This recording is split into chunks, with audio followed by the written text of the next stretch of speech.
Cumprimento a todos com a paz e a graça de nosso Senhor Jesus Cristo.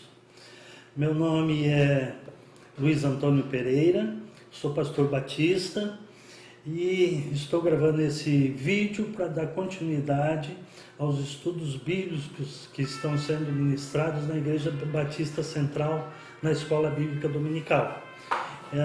Em função das restrições que nós estamos tendo por conta da pandemia do coronavírus, fez-se necessário optarmos pela tecnologia para que nós possamos dar continuidade ao estudo bíblico sem a presença física das pessoas e de modo que a gente contribua para a saúde física de todos nós. Então nós estamos expondo a Epístola de Paulo aos Efésios. Já fizemos isso por 2 vezes presencialmente na igreja e agora eu quero recapitular um pouco o que nós já estudamos para darmos continuidade hoje no terceiro estudo.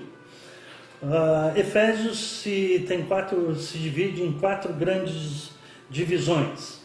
A primeira delas é a natureza da igreja, depois a unidade da igreja, a diversidade da igreja e a santidade da igreja.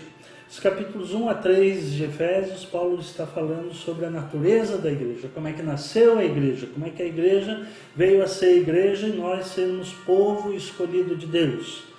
De modo que aqui nos capítulos 1 a 3, Paulo está tratando desse assunto da natureza da igreja.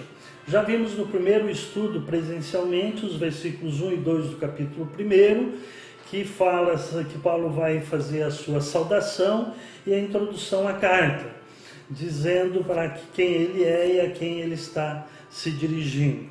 O segundo estudo, nós enfatizamos os versículos 3 a 14, do capítulo 1 também, sob o título Bênçãos Espirituais em Cristo Jesus, onde Paulo vai enfatizar que, em contrapartida às bênçãos do Velho Testamento, que eram de natureza material, na Nova Aliança, no Novo Testamento, as bênçãos são de natureza espiritual.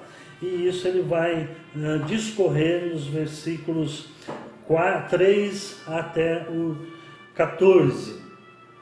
Hoje nós vamos enfatizar a oração de Paulo nos versículos 15 até o 23. A oração de Paulo pedindo entendimento espiritual. Esse é o nosso tema hoje, oração pedindo entendimento espiritual. Eu vou ler o texto e então depois nós vamos discorrer sobre o mesmo.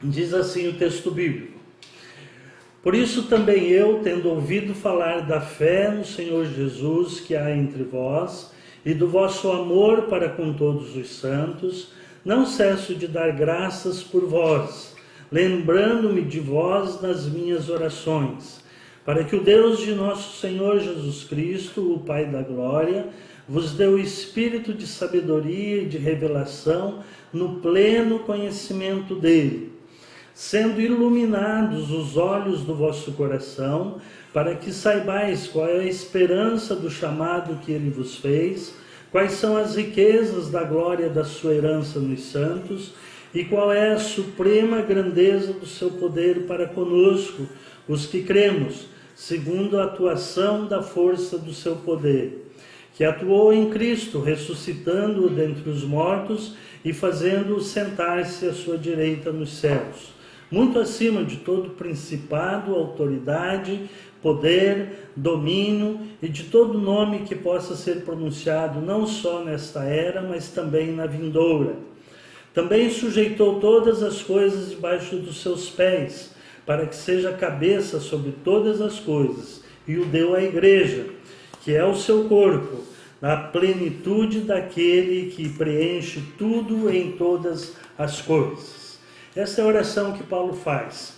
Primeira oração aqui na Epístola aos Efésios, embora alguns estudiosos achem que os versículos 3 a 14 também sejam uma oração que Paulo fez. Mas aqui ele pede Resumidamente, é a oração que ele pede entendimento espiritual para os cristãos. Então, neste contexto, eu quero propor que Deus quer discípulos com mentes iluminadas pelo Espírito Santo. Vou repetir. Deus quer discípulos com mentes iluminadas ou abertas pelo Espírito Santo. Abertas, essa expressão abertas em vez de iluminadas, foi a tradução da Bíblia na linguagem de hoje. Vou repetir novamente. Deus quer discípulos com mentes iluminadas, abertas pelo Espírito Santo. Essa é a oração que Paulo faz. Primeiro, quero enfatizar que Paulo é um exemplo de homem que orava. Aqui no versículo que nós lemos, ele se diz que por essa razão, qual a razão? A razão porque os crentes foram escolhidos, porque nasceu a igreja, porque em Cristo, pela fé em Cristo, nós somos povo de Deus. Então, por essa razão, ele se põe de joelhos, né? Aos Colossenses ele vai usar essa expressão também, que ele se põe de joelhos para orar pelo povo de Deus, e aqui ele diz que ele vai fazer isso tendo ouvido falar da fé no Senhor Jesus Cristo que é entre vós, e do vosso amor para com todos os santos. Versículo 16, não cesso de dar graças por vós. É muito interessante que ele usa a expressão dar graças por vós. A oração dele é dando graças, e daí ele diz, para que o Deus de nosso Senhor Jesus Cristo, e então começa a oração dele. Paulo é um homem exemplar nessa questão da oração. A oração fazia parte da vida dele e dos seus ensinos.